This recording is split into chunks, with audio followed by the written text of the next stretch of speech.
Welcome simmers, mowers, landscapers and grass connoisseurs.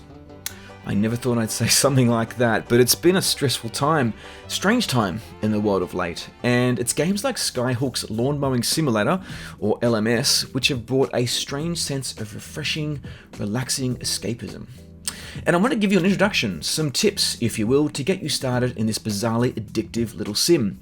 A strategy guide, if you will. So first things first, let's talk about the game overview. So LMS, as we'll call it, is a mowing game. You have a selection of up to 12 ride-on mowers to serve your mowing prowess across 31 locations. To explore, you'll get access to Career Mode, which is standard fare, Challenge Mode, essentially a scenario-based series of challenges that are based on limited time and fuel, and Free Play, which is completely open choice. Now, as you progress your RP, which is LMS's ranking system, you and your team will serve a variety of very English locations. From cottages to manors, modern houses to orchards, from paddocks to parklands, and for your elite alpha mowers out there, some epic castles await. So the next question is, where should you start? Well, my first tip to you is to start with Campaign Career Mode. Why? Well, it's here that you will earn money, British pounds, to hire your staff, upgrade your facilities to get more mowers, buy more mowers, rank up to access larger and more interesting locations, etc. Not to mention that your entire free play and challenge mode access is also dependent on your career progress unlocks. So it makes sense to hit the career first. Now, as you progress with your team in career, you'll become familiar with the ranking system. Now, how it works is it's divided into 4 rank types, each with 5 levels to progress. So therefore, I suggest not jumping into the challenge mode, say, early on. Wait until you're more comfortable with the control scheme and maybe have leveled sufficiently. I made the mistake of trying the first challenge as soon as it appeared, and I'm not going to lie, it kicked my ass. As the challenge really did kick my ass. I wasn't familiar with the mower, and I ran out of fuel and failed epically. So it was something that I regretted doing because I think I spent 35-40 minutes on this parkland roll trying to pass this challenge, and I failed miserably. In terms of the ranking system, it works by leveraging the 5 tiers. Now, 5 tiers include established rank, trusted rank, professional rank, and then lastly, esteemed rank. So each of those ranks have 5 tiers of their own. So essentially you're looking at 20 levels that you're progressing up as you move through your mowing career. Now, it should be noted at the end of that, you can keep going. On and on and on. It's a never-ending cycle. A bit like life, really, sort of a metaphor. But anyway, locations, mowers, hiring, garage capacity upgrades, and bank borrowing capabilities are all tied and spread across this RP system. So really it becomes a fundamental aspect of your career mode, hence why I recommend you jump straight for it. So the next tip, how do I maximize my RP in knowing that that's so important with my career? There's probably 4 broad areas you're going to attack. 1 is mowing management, 2 is company management, 3 is your marketing, and 4 is your ground checks. Now, let's tackle those one by one. Your ground checks or valuable recovery are at the beginning of each contract when prompted. Now, you don't have to do this every time, but it does add 20 to 50 pounds or so to your final figure. Now, in the early game, in my opinion, that adds up. Also, always inspect valuables to recover customers' items. Check tables, cars, outdoor settings, furniture. It's worth your time because it can reward you sometimes in the space of 500 British pounds or more. Now, it's not too shabby, given that you're paying someone a wage of maybe 150 pounds a day. And for a little bit of your obsessive compulsive disorder, it's a nice payoff. The second suggestion relating to RP is about company management. So with company management, you've got to think about how you're going to run the business. You buy additional mowers and you hire staff as soon as you can. Now, you'll take an initial hit with the costings, but you will be raking in much more money later as your team grows, in turn allowing you to allocate available contracts each day to all of your team members, maximizing your cash and your RP. Just remember, don't hire any staff if you've got nothing for them to drive. A sleeping team member is dead money. Don't let it happen. In short, check your funds or garage limits and staffing every day. You want to balance your funds so you can keep upgrading your garage mower limit, hire staff, and buy them a mower so that you have more team members to keep driving the business for the next day and beyond.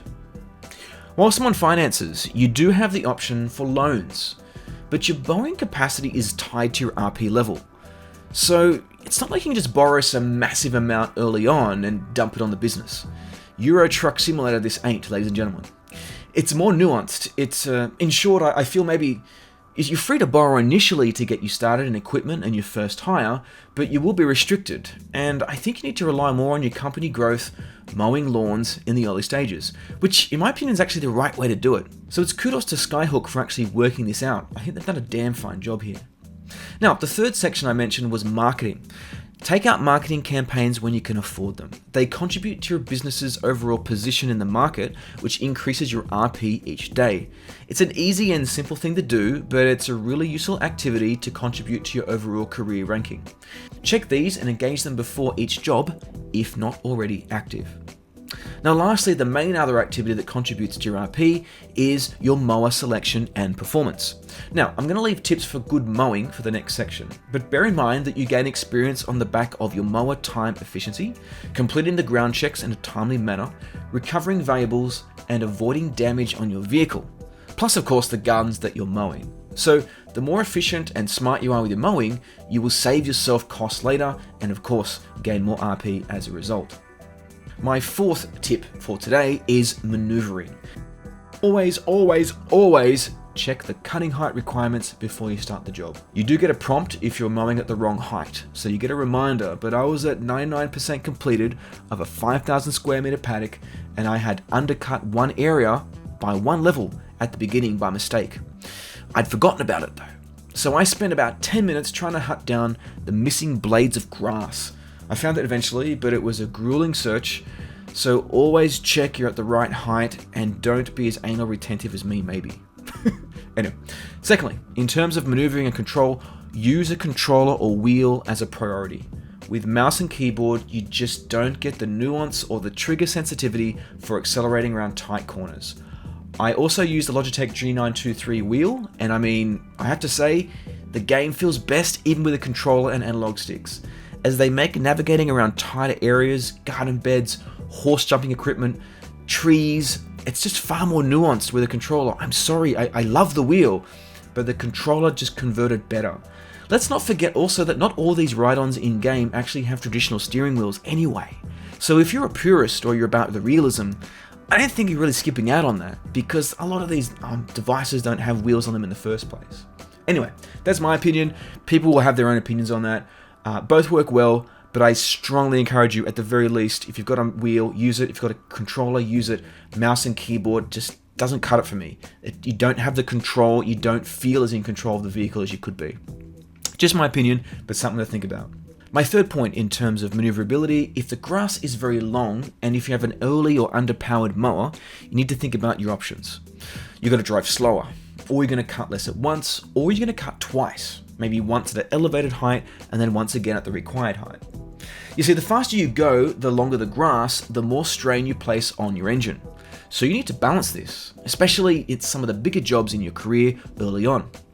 In short, if you're using a smaller mower on a big job in the early career, either one, ease up on the throttle, 75% should do it. This is also why I recommend you use a controller, by the way, because you can get that kind of nuanced control with the triggers, or a steering wheel. Secondly, cut less lawn at once. Now, the first option I would argue is probably more efficient for your job, but you can choose to cut a lesser distance of grass at one time.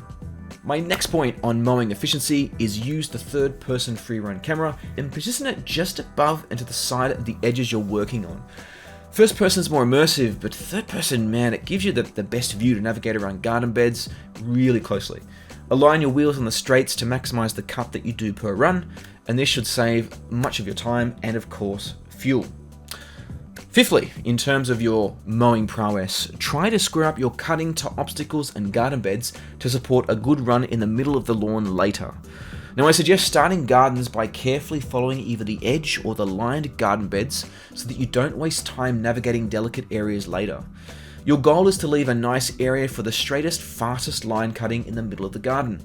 So if you're on a site with a lot of turns, like this one of course, then keep following your lines around, because you probably save less time in reversing and adjusting your position. But in general, hit the edges first, get those edges cleaned up so that you can focus on straight mowing down the middle later on in the job. My next tip on lawn mowing maneuverability, take careful turns with your mower. avoid doing full lock turns at full speed. You will dig up the ground and you'll lose money on the job as a result. Also, if it's raining, be extra attentive because when it's raining, the mower is heavier and it operates harder on the ground as a result. So again, slow down your turns, especially in the wet. Lastly, in terms of your mower prowess, maintenance. You should repair your mower, engine and blades in the menus after every contract. Top up the fuel and empty the catcher while you're at it. You might as well while you're there. When mowing, turn off your blades over paths or when repositioning yourself. This prevents damage to the blades and it also reduces impact you might be having on the ground that you're cutting or has already been cut. If you leave a mess on the paths, of course, be sure to go clean it up before dropping your mower back to the trailer. And lastly, don't forget that you can hop off your mower at any time by holding B on the Xbox controller or Q on the keyboard. This will allow you to repair blades and add fuel. You cannot, however, repair your mower's engine in the field if it's overly damaged by your abuse. I learnt this the hard way and had to nurse this Black Knight here until the end of the contract, driving at about 50% throttle just to make sure I got there without killing it. It was nearly in flames when I was done and it wasn't fun, I'll say that. Anyway, look, that's all I have for now. I'm hoping these pointers might really help you get your mowing journey on as this game kicks off.